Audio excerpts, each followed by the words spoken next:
美国现在呢，富人资产膨胀，穷人账单爆炸，华尔街在狂欢做空，但是主街的小老百姓却是在哀嚎求生。先看到这个油价，它对底层呢是完全的这种剥削跟压榨。说年收入低于4万美元的家庭，汽油消费量被迫要减少7%，但支出增加了12%，活不下去呗，支出越来越多啊，就省也省不到啊。然后他们甚至必须要去削减自己的食品跟医疗等必要开支。川普说油价涨到200，然后战争也值得，那就跟基层的民意完全断绝。好，回到节目，我们要继续探讨美国现在很多的决策是越来越荒谬了嘛？我们来看到，原本美国吹嘘自己啊，在这个不怕全球的油价上涨，为什么？因为他们有页岩油这个东西，就足以能够实施能源独立，不缺油了。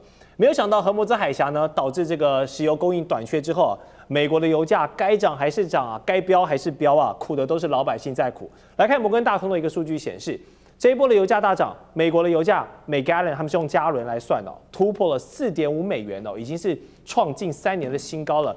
而且零售汽油的价格涨幅呢是超过42%的，而且美国的冲击哦，要比东南亚地区的平均涨幅37%还要更高啊。那你这个页岩油的优势到底在哪里啊？也看不出来。所以全球油价无差别的涨，美国也是受害者之一。但是川普没有苦民所苦就算了。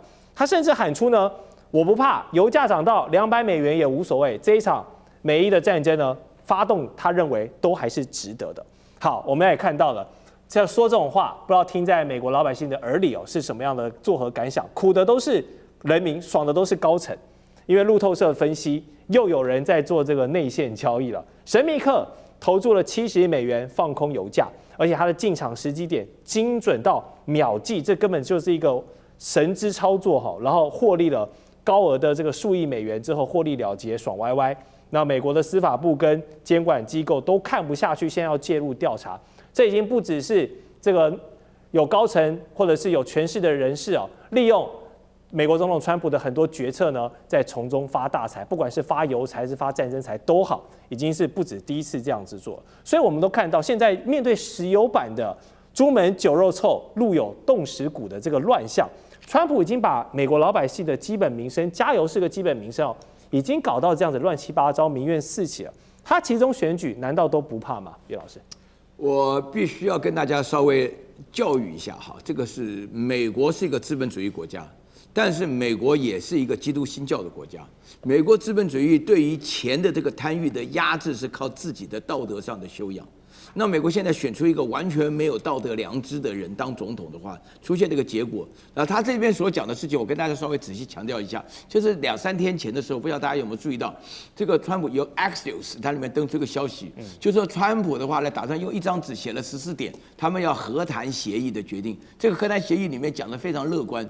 那么就在这个 Axios 在发布这个消息之前的时候，就有一个神秘的投资商，他这个放空油价啊，然后呢，据说呢放空了赚了大概1.2亿美元吧。啊，那在这种情况下的话，很明显的有内线交易的这种感觉。那事实上的话，川普这不是第一次了。原来有个诺贝尔经济奖得主克鲁格曼的话，他就已经说到了，就说你这个要仔细的调查，因为这个内线交易实际上情况，这天底下没有这么巧的事情。而且大家知道无巧不成书，你巧一次就已经够奇怪了，你连续接二连三的事情，这基本上大家都知道。你知道吗？所有的市场中最害怕就是内线交易，而且最害怕的比内线交易唯一麻烦的事情。就是内线交易的结果居然没有被抓到。大家知道市场中是同一笔账啊，不是你赚就是我赔。那这个人赚了1.2亿美元以后，就是有很多的投资客要赔1.2亿美元。那么这个是各式各样的基金里面所产生的结果。那川普现在完全不以为意，装不知道的结果下，那就看美国的司法调查能不能把他抓出来。不过这里面他讲到油涨到200美元都不稀奇，他是一点知识都没有。我告诉大家一件事情。啊，那么就是说，为什么荷姆兹海峡的油出不来，美国的油价会上涨，汽油价会涨？这个最主要原因是因为美国首先第一个页岩油的开发是最近10几年的事情，这个并没有说是一开始炼油厂就能够炼到油，因为大家知道炼油厂是要根据油，而且美国炼油厂的根据的油都是中东来的油，又好又多又便宜。所以长期以来的话，才有石油美元的绑架，这个绑定在一起这个结果当中，使得目前为止美国面对的情况也非常麻烦。而川普讲到200美元不稀奇的话，我分3个原因来讲。第一个，他是 billionaire， 他是亿万富翁，他不在乎涨价。第二个的话呢，就是说大家心里要了解，这个油价到目前为止大概是100几美到110，还会继续上涨一段时间。它是为了让大家心理上有点舒适感觉。还有第3点，我觉得问题非常严重，就是说这个油价200美元可能是他随口而出来，也可能是他经过他评估，因为他毕竟是总统，他得到很多消息。他就说，如果我们跟伊朗这个问题不能解决的话，这个有世界缺掉1/3的油，请大家注意，原油的需求是刚需，它少了一点都不行。在这种情况下，这个价涨200，我所得到的消息是200极有可能到达。哇，200，那大家这个苦日子可能还在后面，要准备一下。对，好，我们来看众所周知呢，美国民众是非常喜欢开各种样的大车、肌肉车、野马，对不对？但这些东西都是油耗怪物嘛。那现在很多家庭就是为了省油他们被迫要放弃这些大车了，改开小车，改开电动车。你包括去搭邮轮，你包括去坐飞机，不好意思，你的票价也全部都是起涨的。我们来看美国的联邦储蓄银行就有一份研究揭露呢，自伊朗战争爆发以来，美国的低收入家庭他们虽然已经减少了7%的汽油消耗量，但是他们的汽油支出仍是增加了12%。反观高收入家庭的汽油消费量仅减少了1%所以呢，富裕的家庭跟中低收入户，你光是在汽油这样的刚需消费上，就呈现了一个 K 字形的一个发展。那说白话呢，就是这一次石油涨价的事情，又进一步导致了美国社会的贫富差距进一步的扩大。好，当美国人都开始买小车、开电车，然后为了省能源省东省西这样这么拮据，过去一个喊民族口号而自豪的国家，怎么能够容许这样的民生正义遭到践踏、遭到这样乱搞呢？所以我想问一下议员，你怎么看现在美国这样石油之乱？如果同样的事情发生在中国大陆，然后呢，在摄影棚当中，应该就会有一些张牙舞爪的人说，中国就要崩溃了，马上就要不行了，崩溃了，好，对吧？就你看这些数字，如果全部都发生在大陆，那某些媒体会怎么去形容它？然后要崩溃了，对啊，那要完蛋了，完蛋了啊！怎么台湾还有这么多人去相信他呢？就还有一大堆的这种舔某国的分子，好。所以同样的道理，就这些数字是真的很难看，就客观现实上真的不好。美国现在呢，富人资产膨胀，穷人账单爆炸。好，华尔街在狂欢做空，但是主街的小老百姓却是在哀嚎求生。先看到这个油价，它对底层呢是完全的这种剥削跟压榨。说年收入低于4万美元的家庭，汽油消费量被迫要减少7%，但支出增加了12%，那啥意思？就活不下去呗，对吧？支出越来越多我都省了也省不到。对啊，就省也省不到然后他们甚至必须要去削减自己的食品跟医疗等必要开支。但是对于那些有钱人家来说呢，他的高收入家庭他的汽油消费量只降低了1%，啥意思？就消费根本就不受到什么影响，他们甚至还可以从能源股或者呢是做空交易当中继续获利。那这实在的就是对每一个家庭的沉重负担跟打击。高油价预计今年将额外榨取家庭1500亿美元的支出对吧？那这些钱是花在哪里？你还是一样花在本来的油上面，它就是烧掉了，它就是当成电费一样烧掉了。那本来大家可以不用花这个钱那川普讲的这个话更是脱离民意的傲慢。就川普说油价涨到200，战争也值得，那就跟基层的民意完全断绝。所以目前美联社的相关民调，63% 的美国人觉得油价这么高就是川普害的。对，所以他的支持度也暴跌，3个月内下滑10个百分点。曾经支持他的这些蓝领的选民都觉得被背叛，对吧？当初你不是要让美国再次伟大，你要拯救我们的生活结果发现我们的生活为什么越来越差？所以回到了11月的中期选举只剩下半年，油价已经成为整个共和党的选举毒药。没错，其实美国的这些问题，刚好我在我出版的书籍当中，也是呢有写得非常的清楚但当然我们都不是来打书的，就是说它总是有一些学术跟客观的依据，都已经讲美国目前正在进入到了帝国晚期。那它的衰落都有一些客观的指标，所以目前美国所面临到的状况，又加上了战争，实际上是把美国整个的国力都往悬崖上面推。是，所以战争在波斯湾上点燃烽火。那么油价呢，在加油站上也在燃烧，烧的就是共和党的选票。了解，好，谢谢议员的分享。如果观众朋友有兴趣看议员更多的想法的话呢，记得去这个上网搜集一下议员最近这个出版的著作。好，我们持续来看美国银行的研究院呢，另一份报告其实也是间接的佐证现在美国这个基层老百姓真的很不好过的一个状况。因为报告里面指出，最贫穷的1/3的家庭中他们有1成的家庭必须把10%的收入是用于汽油支出的，但是相比之下，高收入的家庭花在这个部分却只有2.7%，导致低收入家庭他们必须要削减其他的开支嘛，包含减少很多的非必要品，甚至是什么教育啊、医疗啊等等。好，所以美国底层继续被高油价给榨干，但是刚才我们提到，却有一些人靠着关系、靠着权力、内线交易赚得盆满钵满，所以这样对比之下就显得非常的讽刺这不是一句资本主义就可以轻松糊弄过去的事情。美国贫富差距越来越失控，社会的撕裂感也越来越加重。我不知道哪一天这个零元购的戏码会不会在加油站就直接上演。所以将军此情此景，你怎么看现在美国的一个氛围？我认为有几个因素。第一个，美国的贫富差距太大了，它10%的收入占这个顶端的人呢，他收入囊括了70%的资源。另外90%那么多人，你只分这30%，你看看贫富差距多大。我们90%那么多人，只分那个小小的30%就是这样子，你怎么办？你要不要过？要过。所以现在美国储蓄率低，你不能怪它储蓄率低，为什么？大家都刷卡，都靠借贷度日，你这个薪水一下来你还卡快在这还光了，你还有多少消费力？那你是不是又在继续刷卡？那你没办法储蓄了。你如果没办法储蓄，你就变成对通货膨胀的忍受度很差。你物价一涨，油价一涨，哇，怎么东西那么贵？因为你没有存钱啊。你有钱的话，你现在可以忍受度高啊。你没有存钱啊，你忍受度就低啊。我们现在知道，美国人口3亿4千万，美国车辆数登记多少？3亿耶，几乎每个人一部车哎。当然，因为有人有2部、有3部，对不对？你大巴士你要算进去啊。你这样，那是不是这些都在烧油？那烧油，你对油价的敏感度是非常敏锐的，不是说我们大家我没有车，我不烧油哈，你们的。第二个呢，美国的电动车很少，都是烧油车。那你这样油价一上涨，你看他们怎么过？所以大家通膨的忍受度是很差的。我们看在上个月，美国的这个4月份通货膨胀是3.5%，哎，100块你涨3块半呢，你能不能忍受得了？那种敏感度，有钱人无所谓啊，有钱人不仅少数，我们大部分都是没有钱。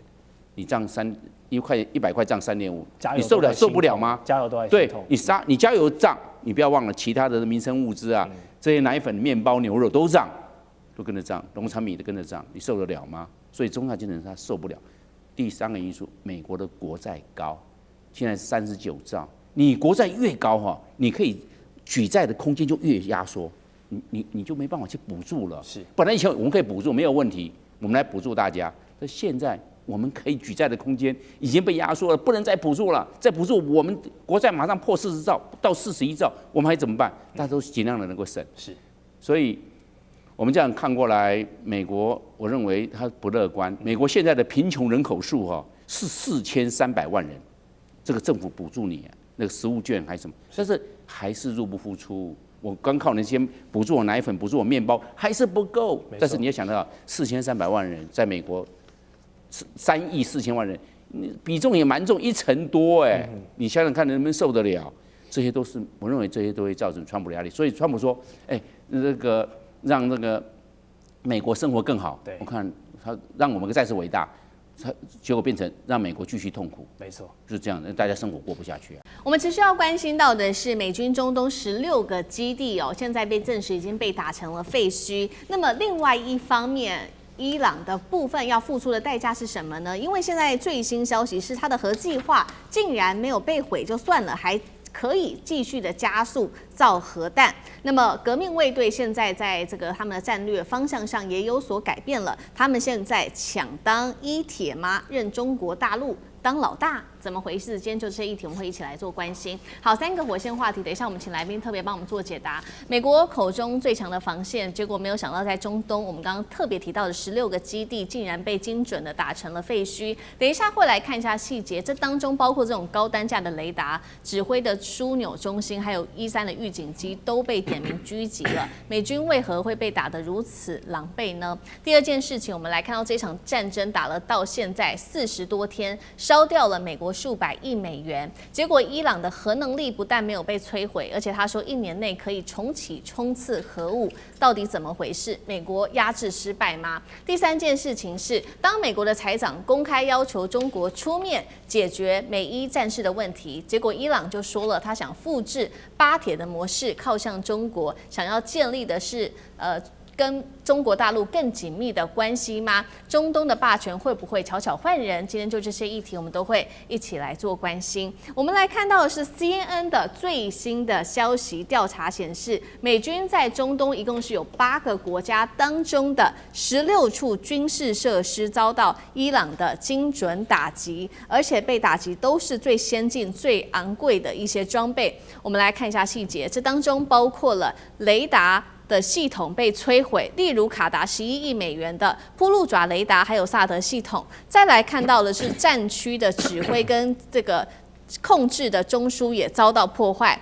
单价高达5亿美元的E3预警机也遭到锁定，卫星的天线6座也被炸掉了5座。美军数据传输现在能力受到严重的干扰，而且美军出面证实了，从没有遭遇过如此快速而且精准的打击，这是来自于美方内部罕见的承认。另外一位是来自于一名沙特的消息人士点破，这一场战争目前正在动摇的就是中东其他国家对于美国的安全承诺。从卫星影像也可以看到说，很多的基地在被袭击后，现在看起来是宛如废墟的。所以节目一开始要请教大使，为什么美军这一回会被打得如此的狼狈？那么这一次重新开打，我们看到伊朗重新开打哦，但只打了坚定站在美国方面的阿联酋。中东国家会不会其他的国家现在看到了这些处境，也开始选边站呢？大使怎么解读？对，其实你这次看伊朗的打法，它的是很有步骤的哈。它一个就是先消灭你的比较远距的所谓预警系统，所以远距的预警系统就变成就是说，就比如说它打这个铺路爪雷达，打这个萨德系统的这个雷达哈，这都是属于远距的这个感知的这种哈预警的系统，所以然后它再打你中程的。中程呢，就再打你什么？再打你这个乌代德空军基地这种战情指挥中心啊。是你那个短距的雷达，说实话，你最后只剩下2分钟，或者你只剩下20秒钟，或者哈，就是后来以色列的情况嘛，对不对？你那个整个的你那个铁穹系统，到最后你远距的这个探知的雷达系统已经没有了，最后中距离也没有，就是短距离的，所以人家说从发警报到最后，在这个炸弹响声就10几秒钟而已啊，所以它这个是有序的打，所以再加上再把这个卫星的这个接收系统啊，也把你6个打掉5个，所以这个里面就是说你要打掉这些武器，这些啊所谓的这个哈这些预警系统啊，也不是那么容易的。那你要靠什么？你要靠这种高超音速飞弹。是，我相信这都不是无人机打的。那无人机可能没有办法这么精准的哈，把这些重要的这些所谓的预警系统的这些重点啊，一下就一锅就端掉了。那一定是这高超音速导弹哈，一枚就命中，就把你打掉了。那所以这一次可以说，伊朗的战绩不能说战绩彪炳嘛，或者说战绩显著的话，我想这个里面最重要就是它的高超音速导弹。是，就是说到最后的它的末端的这个速度可能在5到8马赫之间，你就已经这个还搞不清楚，你的这条重要的设施就被它端走了。那所以这次美军事实上是损失惨重啊。对。那铺路爪雷达事实上它看的距离是非常远的。它远的原因就可以说，你一动我就知道了，所以你一动我就知道，我就开始准备了。那不会说到了头上我才发现。所以这次打到最后，以色列也怎么样损失惨重，它的铁穹系统最后也看起来是什么破功。然后美国现在为什么不敢继续打下去？那都是因为它的所谓的这个整个防空预警系统啊，现在打的这个支离破碎，它要重建起来，它要再把它的装备再重新建立起来，可能也不是这么快的。所以川普事实上我觉得心里也蛮怨的，就是说你想打，事实上的话不见得能够占上风。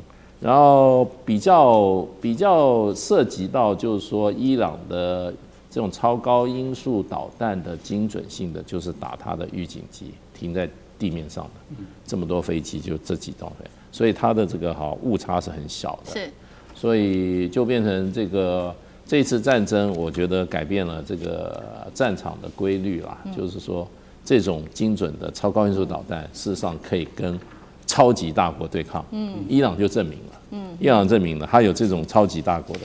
那事实上的话，其他这些这次打下来的结果，会让海湾国家对美国的保护伞产生极大的怀疑，那可能就要转向了，要换保镖了，那巴基斯坦已经进去了，就是这个原因。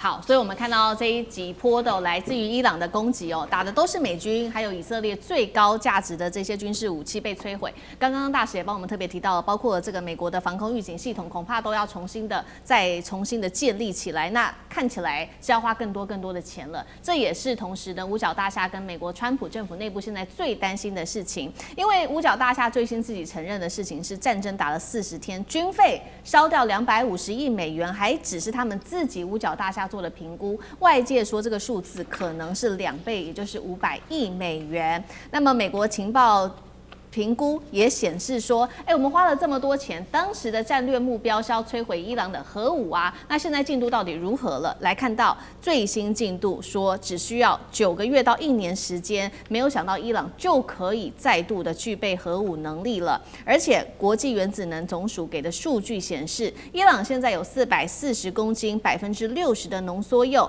可以制造达到10枚的核弹。最重要的是，美国到现在找不到它核弹到底放在什么地方啊？那么核威胁的倡议组织副总裁提醒，这一些材料可能已经放在深层的地下设施，就算你有武器，你也没有办法对它摧毁啊。干哥怎么看？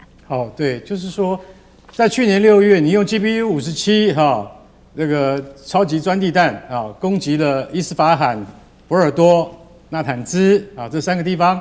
那当时川普所收到的这个报告是，很好，总共用了15颗，每一颗打下来，我跟你讲，你都招架不住的。所以用了15颗的话，照理讲的话，应该伊朗的核设施都被摧毁殆尽了嘛，对不对？因为当时我们有讲过，我们在这个节目就有讲过，那个 GBU-57钻地弹它可以钻到多少公尺？它的前身只能钻到20公尺。GBU-57可以打到地下60公尺，够了吧？够深了吧？就现在说，对不起，不够深。为什么？因为国际原子能总署IAEA 他说，我现在完全找不到他们的资料，我现在完全得不到。就说国际原子能总署，他在他们可以控管、可以得知的讯息管道里面，他通通不晓得这一批440公斤的核原料到哪里去了？这个原料里面最主要的是铀235跟铯137，这是最重要的。所有核子弹都必须要有这样的元素。这些东西他们不晓得现在跑到哪里去。也就是说，你今天所发动的攻击里面，是不是？当然我们知道摧毁了上千架的那个核设施的离心机，这我们知道。但是原料在哪里？如果今天发生了原料外泄事件，国际原子能总署一定知道。为什么？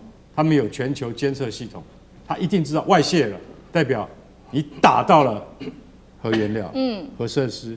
可是没有，代表当你要空袭之前，就是 B2 隐形轰炸区要去打之前，这些东西是不是早就搬走了？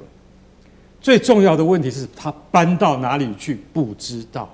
我们现在是最大的疑问。对，也就是说 ，CIA 中情局在当地在德黑兰等等这不像我们刚才讲的伊斯法罕纳坦兹福尔多他们都有当地的伊朗人做他们的内应，可是回来的消息是还是不知道这一批440公斤的核原料到了哪里去了？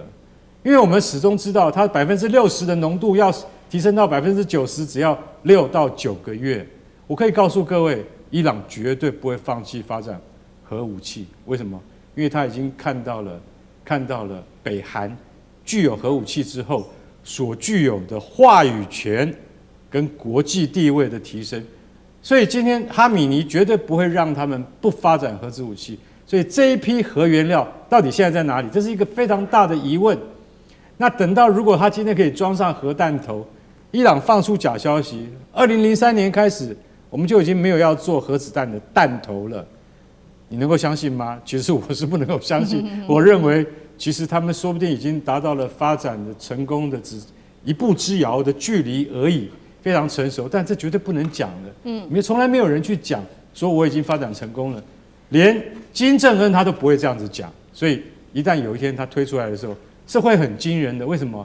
因为它就不属于国际原子能总署或是美国的北约体系里面可控的永和国家，这才是全世界所必须要担心的。好，那等于说，包括了核武问题，现在也是同样陷入在僵局当中。美伊的战事现在接下来唯一能够解决，有没有可能靠中国大陆透过外交的手段来解决呢？我们来持续看下去。因为呢，最新是来自于美国的财长贝森特说的，他说希望中国介入在荷姆兹海峡来做一个协调，说服伊朗开放起荷姆兹海峡。那伊朗革命卫队他则是说呢，他也要跟中国大陆更加的关系紧密，要仿效巴基斯坦建立军事关系，甚至他愿意说呢，他会抵押国家一部分来进行战略绑定中国的角色。上次哥怎么看？中国跟伊朗的关系，以及中国因为伊朗跟这个波湾海湾国家之间的关系，还是很微妙的哦。因为都知道，其实中国跟伊朗关系，其实你说好还是不好呢？要知道，伊朗长久以来其实关系更好的是俄罗斯。那所以中国过去来讲，无论经济的实力或各方面来讲，可能没有办法真的跟伊朗怎么样。中国大陆经济已经起来了，那么它有更多的实力能够输出，所以跟伊朗的关系按照道理其实很密切的，只是因为伊朗被美国这个全世界的制裁哈，所以大家不会敲锣打鼓把自己的合作讲得很大。包括我在想说，伊朗当时在2023年正式加入了上合会。这个是中国大陆在具体做主持的时候，其实也都是默默的，就没有双方没有说什么敲锣打鼓似的。可是你说真的关系不深吗？怎么可能呢？首先，伊朗的油全世界没人买，90%的伊朗的油就是卖给中国。除此之外，伊朗还是要做这些石油设备设施啊。所以呢，其实中国大陆其实就大概4000亿。就是伊朗要花4000亿，这个都是照中石油或中石化它的盖的这些石油设施，其中大概只有花3800亿，另外1200亿都美元哦，200亿则是中国跟包括伊朗做一些基础建设。也就基建的这些东西，你看现在全伊朗都在用华为跟中兴，他们里面的这些东西，所以你说跟伊朗的关系不深吗？当然特别不要说是2021年他们签了25年的这个长期的这个战略合作的计划，而且中伊铁路这条默默但是已经打通的铁路，一直都是伊朗很多在民生采购物资，甚至也会运一些部分的油。所以呢，这里头其实就是可以看到，伊朗跟中国其实至少在现在是紧密的，包括上合会。但是呢，必须说，中国的难的地方就在于，它跟所有其他的波湾国家，跟沙特也好，跟阿联酋也好，跟其他的包括科威特等等的这些相对小国。关系也要很好，因为这里头是一个所谓在中东地区、能源地区，如果能够使用人民币结算，其实这几年真的就是一直增加，最大的比例其实就是这海湾国家越来越多愿意至少卖给中国的油，或跟中国采购的新能源等等，都用人民币结算。这里是一个非常富到流油的地方，所以不可能只跟伊朗关系很好，然后呢就得罪其他人。所以特别是我们看到现在阿联酋这个部分是全世界当中，他们现在我认为现在波湾我要特别关注阿联酋，阿联酋就是很清楚知道新能源这个时代来了，所以他们要快速的把现在未来可能油你再多都没人买了，都碳啊跟这种的问题，所以他们现在快速的要挣脱 OPEC。然后做金融啊或各方面的这种科技 AI 的部分的布局，其实跟中国的调性很接近。对，所以呢，这次跟中国的结合度也很高。伊朗其实你可以看到说，在美国制裁之下，就是一个比较落后，在波湾国家的这个战略，就是还是用这个油来活下去。可是波湾很多国家在金融很多布局，那这种金融布局如果一旦大量用人民币的话，哇，那对人民币就这个全球化也是很重要的。所以现在中国的不是两难，而是中国要同时兼顾跟伊朗的稳定关系，跟波湾国家更细密深化融合的部分的关系。而且这次炸了那么多的设施，各个地方跟美军基地其实基本上都了解都是中国的厂商，接下来要抢着去做后面的重新的维护重建工作，也是笔大生意啦。好，接下来我们关心继金融海啸之后，难道下一场来自于美国的车贷泡沫会正式的引爆吗？这是来自于媒体的报道哦，包括他特别提到了美元疲软，而且美国自己内部的通膨狂飙，工作不断的消失，美国的老百姓才被掏空之后，现在说有许多人要逃离美国梦，全球人才逆流回中国大陆。今天就这些趋势，我们来做比较深入的探讨。我们先来看到美国经济现在看起来股市依然非常的热络，但是底层有出现三大危机。三大危机的细节来带观众朋友看到，一共是3颗炸弹。第一个就是我们刚刚特别提到的车贷泡沫。现在呢，有30%的车贷借款人，他们的车贷余额其实是超过车价的，而且被说就算现在把自己的车卖掉了，也还不了这样子的一个贷款。那么我们来看到溺水的车贷的现象，还比2021年是激增了40%。底特律的汽车经销商这位总裁他特别讲到，现在很担心这种借款形成一个巨大的负资产，而车贷的违约率一旦提升的话，美国经济在下半年的表现就会受到严重的影响了。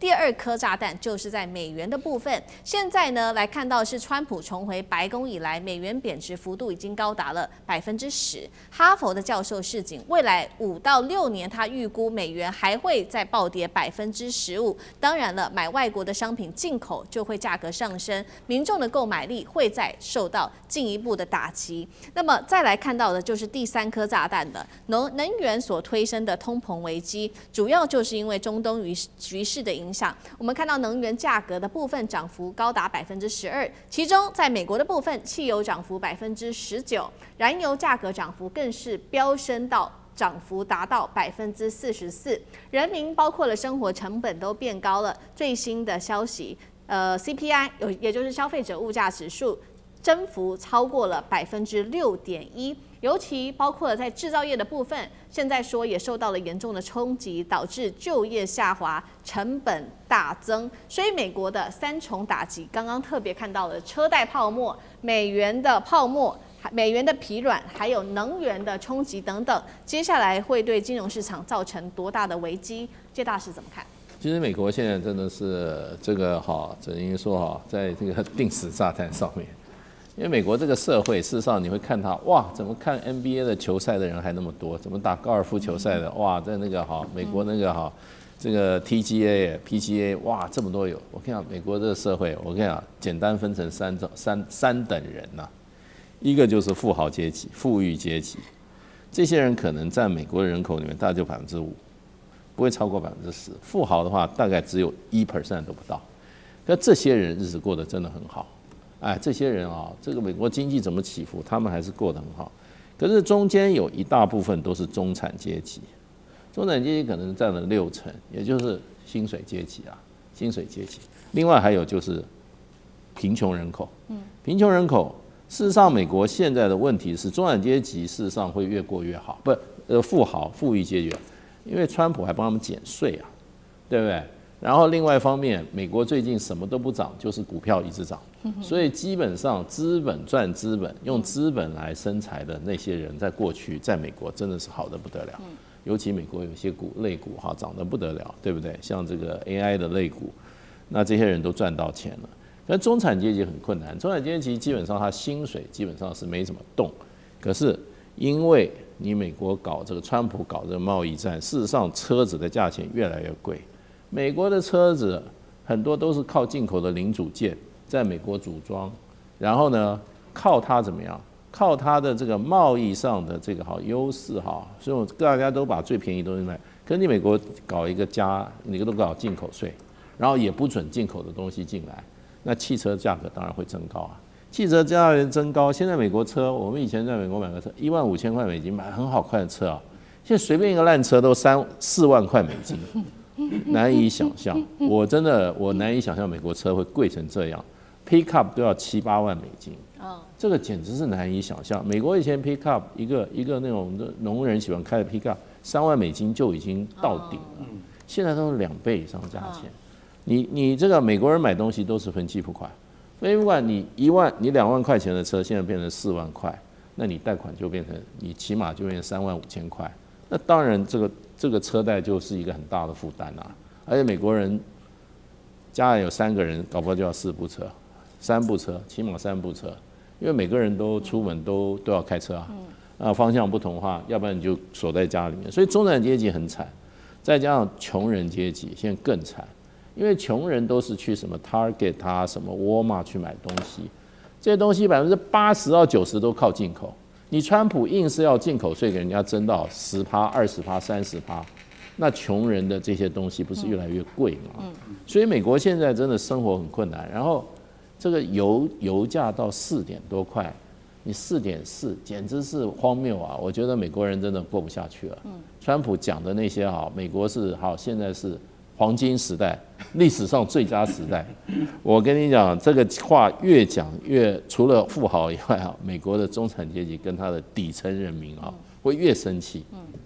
好，那同样的问题，像这个怎么办？我想现在的话，美国开始慢慢的感受到所谓这种停滞性通膨。首先我们讲通膨，台湾有通膨啊，可是，在传统的经济学理论跟现实状况，为什么通膨？就是说景气很好，大家薪水都上涨，所以东西就是越买越贵，房价也贵。所以呢，在这个时候，在所有的中央银行或者美国 FED， 他们其实就会升息。就利息变高了，大家就要压制你的这个消费，对吧？这个是通膨。对。可是呢，如果在一般景气差的时候，你失业的时候，大家找不到工作，也不用花钱的时候，在那时候为什么要降息？就希望你可以至少就你利息负担低，包括刚刚其实讲买车啊等等，你就还有力气做这些消费。但现在此刻在美国或全世界都出现的状况很麻烦，就这一波因为波湾战争油价造成的，它变成消费的成本增高，因为能源跟石油是漫步在所有的物价的成本里头了。可是，包括现在美国现在 AI 很好，可能一直裁员啊，所以呢就变成说失业其实是相对严重的，就变成是很多人哇成本增高，买任何一样东西，面包、鸡蛋都涨3倍，可是问题是我的工作又被裁掉了。所以这是现在美国现有的中产阶级以下的部分面临的状况，这就是所谓这种停滞性通膨所造成的这种风险性的危机。因为这个东西很难搞 ，FED 你要升息或降息，你看他们已经这半年已经都不知道怎么弄了，只知道说确定不能降息，因为现在通膨很高。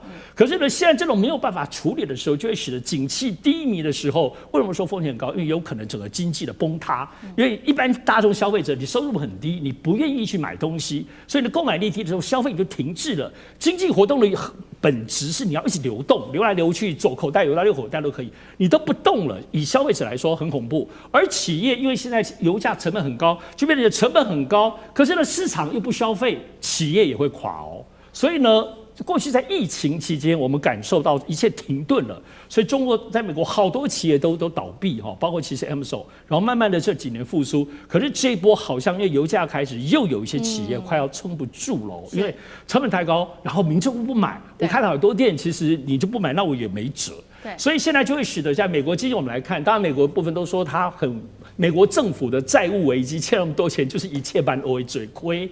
但是因为现在股市 AI 还是一直没有泡沫，我们一直没有破，感觉起来它的股市的支撑力很大。美元在这波湾战争，大家会说战争当中要买黄金，结果发现大家战争可能美元可以带着跑比较方便，而且现在有加密货币，所以美元没有跌，所以现在只是美债比较有点动荡而已。美国总体来说，因为海很大，它的资本海，它有 FED 这个调整的机制，我认为它不会轻易的破灭。是美国如果破灭，全世界就破灭了。所以大家只是说，美国现在这种降低的风险，对于美国的国力，特别对川普的这个执政本身的冲击性的影响，我认为大家也不要一直觉得好，美国破灭大家会好，美国破灭我们台湾也完蛋了。对，好，我们看到整体来看，整体的美国的景气其实是还是比较低迷的，尤其是冲击到的就是中产阶级。现在呢，说包括了这个美国内部在进行很多的裁员，刚刚我们提到之外，其实呢，来自于过去啊。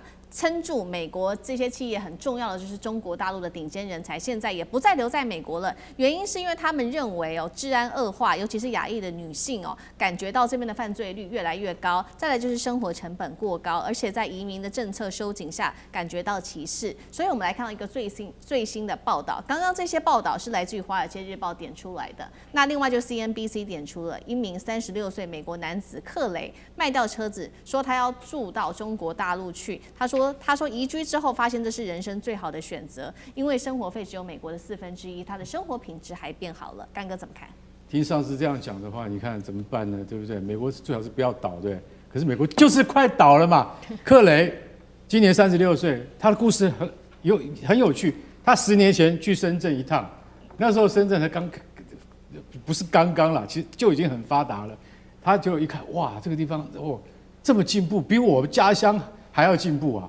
他家乡在北卡罗来纳州，然后他结识了一个中国女子啊，她的身世也很奇怪，她的父母是在大溪地工作，就是那个澳洲那个大溪地有没有？那大溪地她是在大溪地出生的纯的中国女子，然后她在深圳结识她以后，2个人就坠入爱河，然后结果他这个10年前这个克雷他来这个深圳是教英语的。